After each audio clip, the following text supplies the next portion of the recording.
As someone that wasn't really much of a Mega Man guy back in its heyday, and has become more of a recent fan, I'm pretty excited to be able to do a bit of detective work and look at 5 facts you probably don't know about Mega Man. Mega Man was developed by a team of only 6 people and was Capcom's first official venture into console gaming. They were really looking to hire younger developers with less experience in game development in hopes that they could bring new insight and fresh ideas to the game. Mega Man, or the then Rockman, would go on to be directed by Akira Kitamura, with a man named Keiji Inafune doing a lot of the art and designs for Mega Man. In an interview with Inafune, we got a lot of information on the reasonings and inspirations for Mega Man's designs and ideas.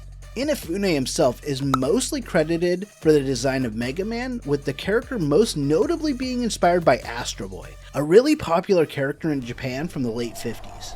And Mega Man was specifically chosen to be the color blue because it had the most shades represented in the NES's 56 color palette. This allowed for them to design Mega Man with the utmost amount of detail.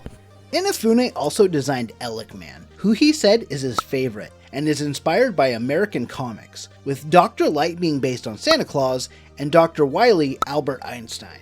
Mega Man is based off of the game Rock, Paper, Scissors, with each main boss dropping a new weapon that would effectively be stronger against a different boss. Choosing the right weapon for each boss would make them vastly easier to defeat, and in a way gave you a degree of control over the game's difficulty. And even though Mega Man allows you to fight the bosses in any order you choose, this concept for sure allows for a route that will provide far less of a challenge for some players than others.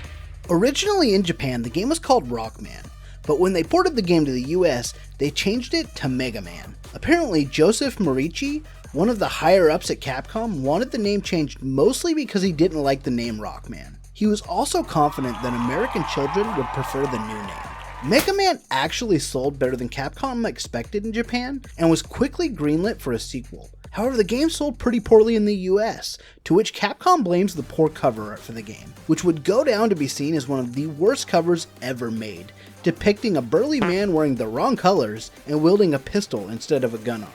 Apparently, Capcom is actually somewhat to blame for this, as they told their marketing representative to have the cover done by the next day, so it was only worked on for a measly 6 hours. It would later return in an epic fashion though, as Bad Box Art Mega Man, a playable character in Street Fighter X Tekken. Interested in finding out 5 dark facts about Mario? Nintendo really doesn't want you to know some of these, so don't miss out on my next video on the screen right now. Thanks for watching!